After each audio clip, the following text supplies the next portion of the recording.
Está no ar o programa Espírito e Vida, um programa da Federação Espírita do Rio Grande do Norte.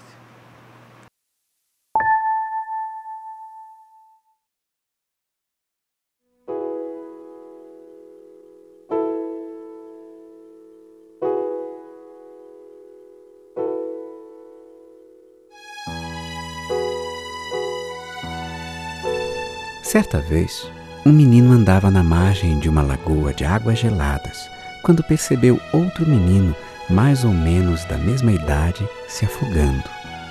Não hesitou e, apesar do frio, lançou-se na água para salvar o desconhecido. Ao saber do seu ato heróico, o pai do menino salvo ofereceu-lhe uma recompensa, pois era rico. O pequeno herói recusou, alegando que pulou na água por um impulso, sem pensar nas consequências, mas, diante da insistência do homem, revelou-lhe um sonho. Queria estudar medicina, porém era pobre e não podia pagar. O homem, então, comprometeu-se a pagar-lhe os estudos, e assim o fez. Muitos anos depois, o garoto que quase se afogou se tornou um grande estadista e um dos mais importantes líderes dos aliados na Segunda Grande Guerra, Winston Churchill. Churchill, porém, contraiu uma doença para a qual o único medicamento era a recém-descoberta penicilina. O descobridor do antibiótico, Alexander Fleming, era o mesmo menino que anos antes o salvara do afogamento. A compaixão de Fleming salvou Churchill por 2 vezes. Mas a generosidade da família Churchill não apenas garantiu ao estadista encontrar cura para sua enfermidade, permitiu também que toda a humanidade pudesse se beneficiar com as descobertas de Fleming ao patrocinar seus estudos. A nossa espécie, Homo sapiens, se distinguiu das outras que lhe antecederam por algumas características especiais e, sobretudo, pela capacidade de se colocar no lugar do outro. Como ficar indiferente diante da miséria? Como não se abalar ante as vítimas da violência? Como não se emocionar vendo uma criança passar fome? A compaixão é o nosso primeiro passo na direção do amor. E surge em nosso coração pela constatação quase inconsciente de que, em essência, somos iguais e dividimos o mesmo espaço, a mesma água, o mesmo ar. O sofrimento de um, em verdade, é o sofrimento de todos. A compaixão nos faz humanos e é no exercício de nossa humanidade que nos descobrimos divinos. O programa Espírito e Vida de hoje vai falar sobre 2 correntes de pensamento aparentemente antagônicas, mas que estão sempre próximas dos assuntos que envolvem principalmente as religiões ou os conceitos religiosos. Nosso tema de hoje é materialismo e espiritualismo. Quem vai conversar conosco, que já está aqui no estúdio, é Hércules Bruno. Hércules Bruno foi presidente da Federação Espírita do Rio Grande do Norte, é palestrante espírita e um estudioso permanente da doutrina. Hércules, bem-vindo ao nosso programa. Muito obrigado pelo convite, vamos às ordens. Hércules, explique em rápidas palavras, para que a gente parta de um fundamento, o que é espiritismo, o que é espiritualismo e o que seria materialismo. Espiritualismo seriam todos aqueles que acreditassem em algo além da matéria, por isso seria espiritualista. Então, espiritualista é um imenso leque de pessoas que manifestam algum tipo de crença, não precisam frequentar nenhuma religião e tal. Então, espiritualista. Allan Kardec explica na introdução do Livro dos Espíritos que dos espiritualistas existe um grupo que tem determinadas convicções. Por exemplo, na manifestação dos espíritos, no intercâmbio dos espíritos com o mundo material. E a esses ele chamou de espíritas. Então, o termo espírita começou a surgir com o lançamento do Livro dos Espíritos em 1857. Então, são os espíritos. Já o materialismo, em todas as épocas, sempre um grupo entendeu que não existiria nada além do que você pudesse ver, medir, averiguar, Então, seriam os materialistas, né? Existem os materialistas ideológicos, aqueles que têm a cultura idealista, e existem aqueles que têm o comportamento materialista, né? Que talvez seja um grupo muito maior. Os que têm o comportamento como se não nada existisse além da matéria. E essas três posições filosóficas, essas três maneiras de pensar, são incompatíveis entre si? Há algum antagonismo entre elas? Rapaz, eu imagino que não. Aliás, no regime de convivência, nunca. Nós estivemos aqui mesmo num debate, né, no dia de finados, há algum tempo atrás, e eram algumas opiniões religiosas, entre elas a espírita, como religião, né? E no dia que eu vim falar, eu estava exatamente com um amigo que representava o materialismo. Ele se dizia materialista. Aí eu até achei muito bom. Eu digo, rapaz, ainda bem que eu vim do lado do materialista, que eu considero quase espírita.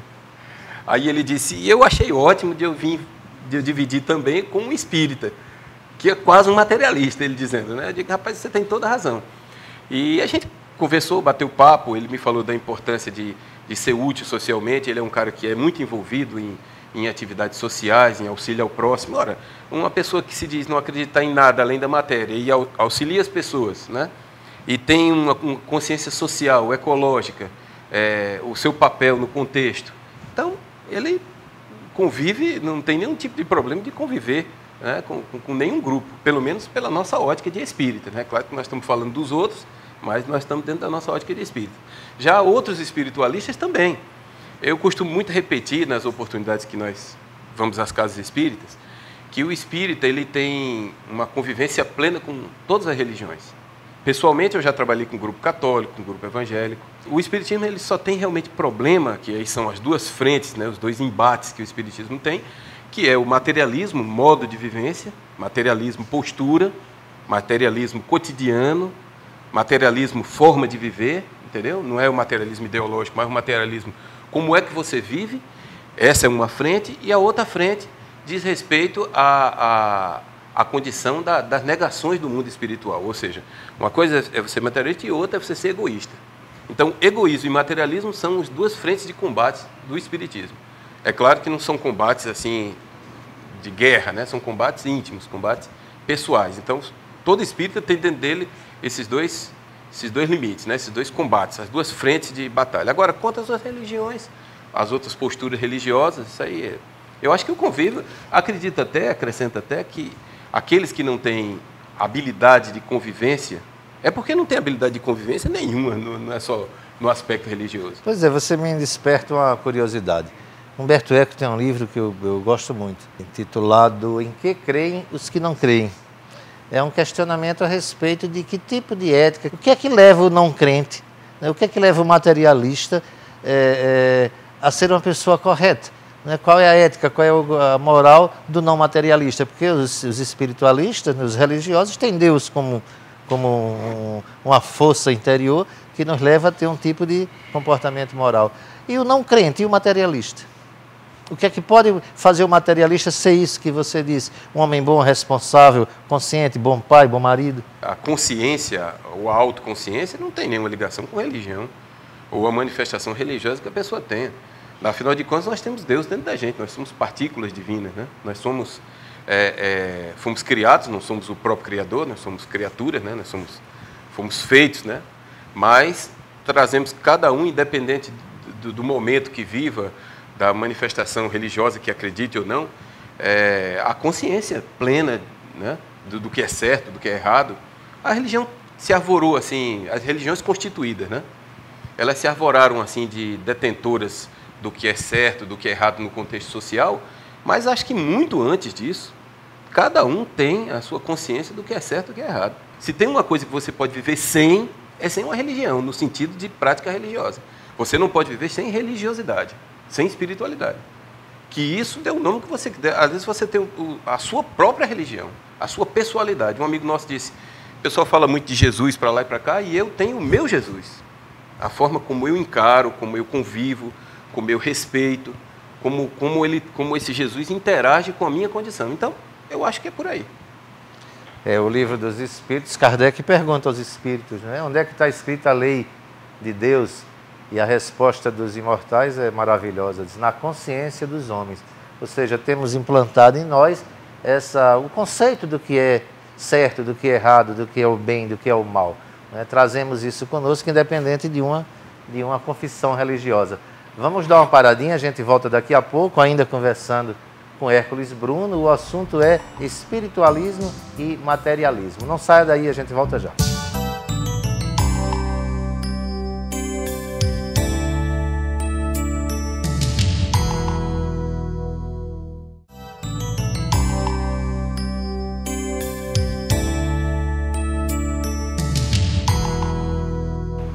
Estamos de volta conversando com Hércules Bruno. O tema é espiritualismo e materialismo. No livro Estante da Vida, psicografado por Chico Xavier, do espírito Humberto de Campos, encontramos o caso de um materialista que questiona o Dr. Bezerra de Menezes, pedindo provas do espiritualismo.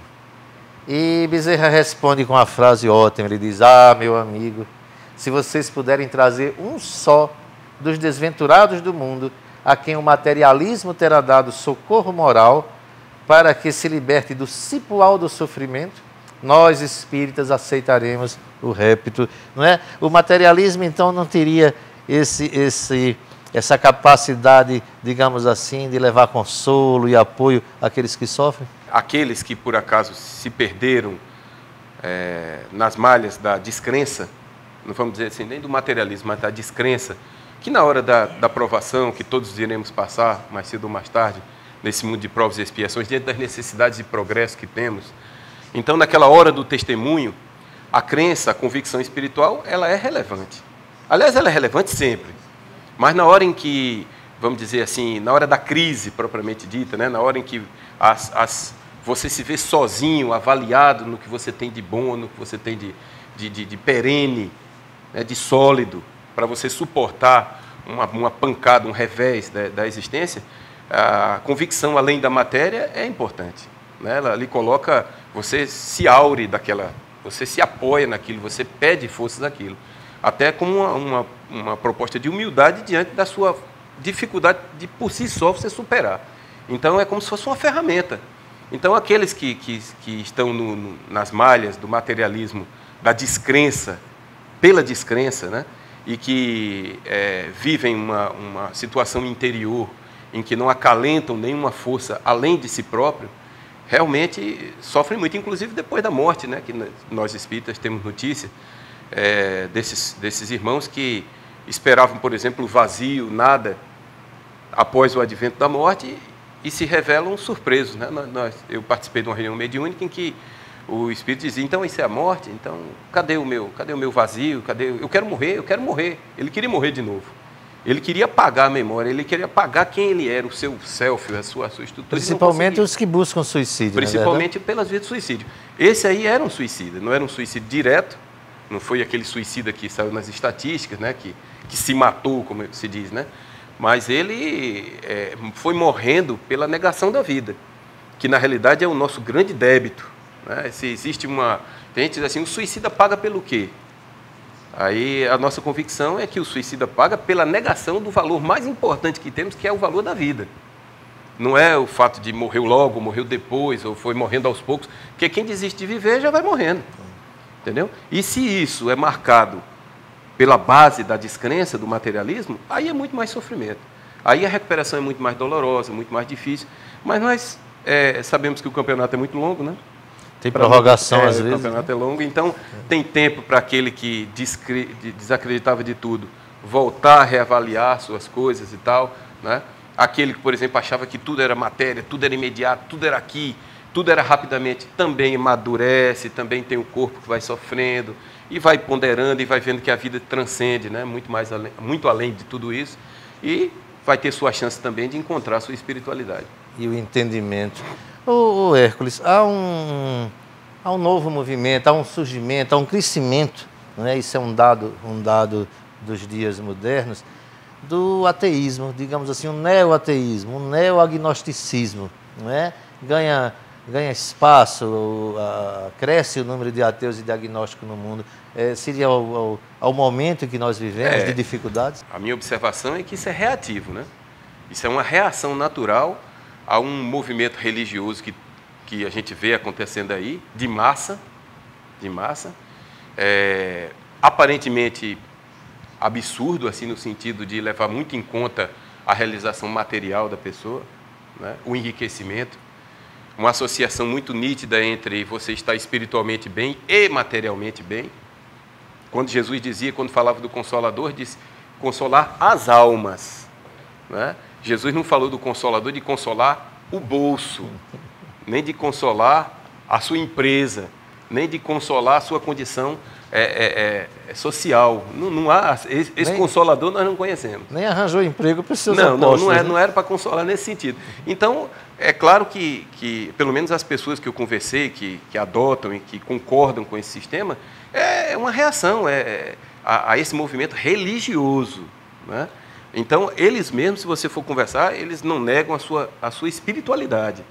A espiritualidade parece intacta, que é o grande momento, né, da espiritualidade humana. Hoje nós não temos, eu pessoalmente já pesquisei aí muito e não vi ainda nenhum cientista genuinamente materialista. Até aqueles que se declaram assim, descrente de um ou dois, três itens que as religiões propõem, eles estão muito distantes de desacreditar numa força maior que mantém todos nós, o Criador, né? Eles, não, a gente não quer falar Deus, porque então não chame de Deus, mas que a força motriz do universo é evidente.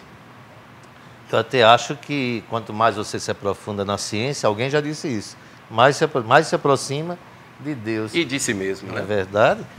Hércules, como se tornar espiritualizado em uma sociedade que valoriza cada vez mais o ter ao invés do ser? A sua pergunta é parecida com a pergunta que tem no Livro dos Espíritos, quando diz assim, não seria muito complicado acreditar que o Espiritismo ajudaria a vencer o egoísmo na sociedade, considerando que o egoísmo está calcado no interesse pessoal, e o interesse pessoal é natural, quer dizer, nós naturalmente procuramos o que é mais confortável, o progresso e as coisas boas, a gente procura as coisas boas, é natural isso. Então, esse interesse pessoal montaria a estrutura do egoísmo que trava a sociedade e que trava o espiritualismo. Porque não adianta, com o monstro do egoísmo alimentado, entretecido, acalentado na nossa sociedade, a gente vai ter muita dificuldade de colocar o espiritualismo para funcionar. Porque são antagônicos o sistema. Por mais que você seja bem intencionado, o interesse pessoal mata a sua melhor intenção.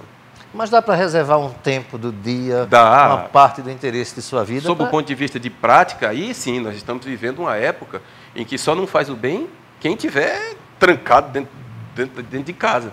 Porque até mesmo dentro de casa, através das redes sociais, você pode ajudar as pessoas, né? Até por telefone, diz que tanto e doe tanto, né? A gente pode praticar a caridade, digamos assim. Chegamos ao fim do nosso segundo bloco. O assunto que estamos conversando hoje é espiritualismo e materialismo. O nosso convidado é Hércules Bruno. A gente vai dar uma paradinha e volta daqui a pouco. No próximo bloco, quem vai fazer as perguntas são vocês, os telespectadores.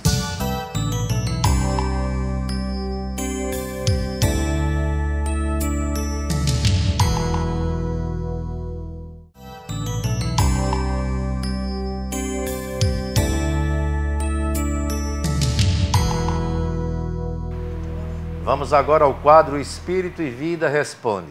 Nesse quadro, os nossos telespectadores dirigem as perguntas ao nosso convidado de hoje, Hércules Bruno. Kleber Costa, da Federação Espírita do Rio Grande do Norte. Hércules, nós precisamos sobreviver. Precisamos cuidar da parte material para a nossa sobrevivência. No que o espiritualismo pode nos ajudar? Você pode sobreviver, você pode trabalhar, e isso não significa que você tem que abrir mão da sua espiritualidade. Também, pela ótica espírita, você não precisa também se tornar um monge. Muita gente imagina que de uma hora para outra você se torne um religioso, abstênico, e de repente você começa a viver isolamento, começa a ter uma vida antissocial. Absolutamente, você tem a sua vida, mas você não pode absolutamente abrir mão da sua espiritualidade, da sua necessidade de interagir, de auxiliar o próximo, a sua conexão com a espiritualidade, com Deus. Isso não fere O fato de você trabalhar, estudar, ganhar o seu dinheiro, isso não tem. Hoje nós estamos vivendo uma época em que o terceiro setor, por exemplo, das empresas, cresceu muito, né? E a gente observa que a solidariedade é uma palavra muito em voga, né? Não se usa a palavra caridade, que talvez tivesse aquela conotação religiosa, mas a solidariedade está campeando. E é uma coisa boa, e você se sente poderoso quando faz isso. Então, você não pode viver exclusivamente na direção, no vetor, ganhar dinheiro, baixar a cabeça, trabalhar e não olhar mais na direção de ninguém. Isso não é um sintoma bom de sobrevivência, não. Quem está falando é Múcio Nobre, dirigindo uma pergunta para o nosso irmão Hércules Bruno. Hércules, se fala muito hoje no problema do materialismo, enaltece muito a questão materialista, porque o progresso vem do trabalho deles, das conquistas, das experiências, etc, etc. Será que os espiritualistas que vivem mais ligados às coisas do espírito não estão na contramão do avanço da nossa sociedade em termos de progresso material? Quanto a materialista trabalhar e dar a condição de progresso da humanidade, isso é inevitável. Aliás, todo mundo dá uma contribuição, quer queira, quer não.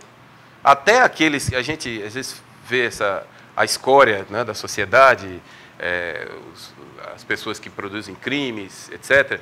Qual o papel deles? É o mesmo papel, eles todos têm um papel na sociedade. Tanto é que existem, estão lá no contexto. Os que se dizem materialistas, eles progridem. Não sei se só pelo fato de ser materialista dá a ele uma condição de dar um destaque social. O importante é que todos temos um papel social. Reencarnamos, estamos aqui na Terra, temos um papel. Agora, se a espiritualidade ou se as religiões estão causando um entrave, ou atrapalhando, ou tirando você do foco de progredir, de crescer, é porque você não está equilibrando direito o seu sistema de avanço na sociedade. Você nem pode voltar seus olhos totalmente para ganhar dinheiro e baixar a cabeça e só trabalhar, ganhar dinheiro, às vezes até prejudicando a sua saúde, o seu equilíbrio mental, que é grave, né, dormindo pouco, se estressando demais, cortisol em alta, aquele problema todo, em detrimento de uma espiritualidade. Todo mundo sabe que a religiosidade é uma coisa que, no mínimo, lhe dá uma condição de tranquilidade, de você vencer muito mais as depressões, etc. Então, nós imaginamos que se a religião é aquela que religa o homem a Deus, que faz com que volte você os olhos para dentro de você mesmo, no sentido de se encontrar ou se reencontrar, não há nenhum tipo de desequilíbrio entre quem trabalha pensando em religião e quem trabalha sem pensar em religião. Todos dão sua contribuição e cada um tem direito de optar pela forma como queira viver. Eu me chamo Valmir de França, sou professor universitário aposentado e participo do movimento espírita do nosso estado. O nosso currículo atual, mesmo no fundamental, até no nível superior, será que esses currículos estão adequados, estão realmente formando o nosso jovem, a nossa criança, para ser um cidadão com um bom cunho, com uma boa formação também dentro do ponto de vista espiritualista? O Livro dos Espíritos tem uma questão de número 913, em que a mensagem é muito clara. A nossa saída é educação, indiscutivelmente é educação. Mas os Espíritos dizem, não é a educação somente que vai formar a tecnologia da criatura, que vai somente ensinar você a ter uma arte, mas, sobretudo, a educação que vai mudar os caracteres, que vai alterar você como ser humano, que vai melhorar a sua consciência. É por isso que nós defendemos que nas universidades, nos colégios, se estude caridade 1, caridade 2, caridade 3, caridade aplicada, caridade experimental, caridade avançada, e depois solidariedade 1, solidariedade 2. Um dia desse, um médico teve um distrato aí, quando a gente foi levar uma pessoa para o hospital, e o médico tratou assim aquele conjunto de pacientes como se ele fosse o cara mais medíocre do mundo.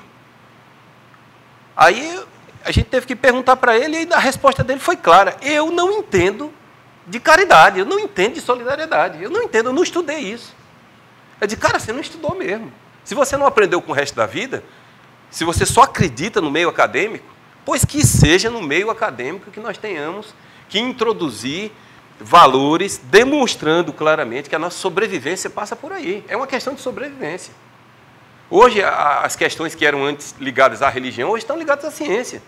Graças ao avanço da neurologia, o mapeamento cerebral, das funções cerebrais, hoje consegue se demonstrar claramente que determinadas coisas que eram típicas da crença, da fé, hoje são ciência. Hoje, se o médico receitar para você oração, ele não é um religioso, não, ele é um cientista. A oração faz parte do seu equilíbrio emocional. Então, ele pode receitar uma oração, sim. Reze, minha senhora. Vai dizer, mas doutor? Eu disse, sim, reze. Você precisa disso. Agradecemos a presença de Hércules Bruno em nosso programa. Tenho certeza que vocês todos se sentiram instigados pelos comentários que foram feitos. Hércules, muito obrigado pela sua presença conosco. Dispõe, estamos às ordens. E nós vamos agora ao nosso último quadro.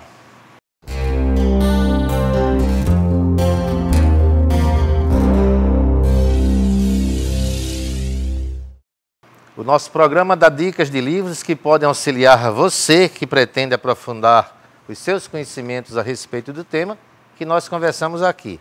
Diversas obras tratam do assunto abordado no programa. Anotamos 3 para você. Espiritismo e Materialismo, de Carl Schutter. A Gênese e o Livro dos Espíritos, de Allan Kardec. Parapsicologia e Materialismo Histórico, de H. Mariotti. Chegamos assim ao final do programa Espírito e Vida. Você pode entrar em contato com a nossa equipe através do e-mail espiritovida@sintv.tv. Agradecemos a sua sintonia, a sua companhia, sempre conosco, e muita paz para todos nós.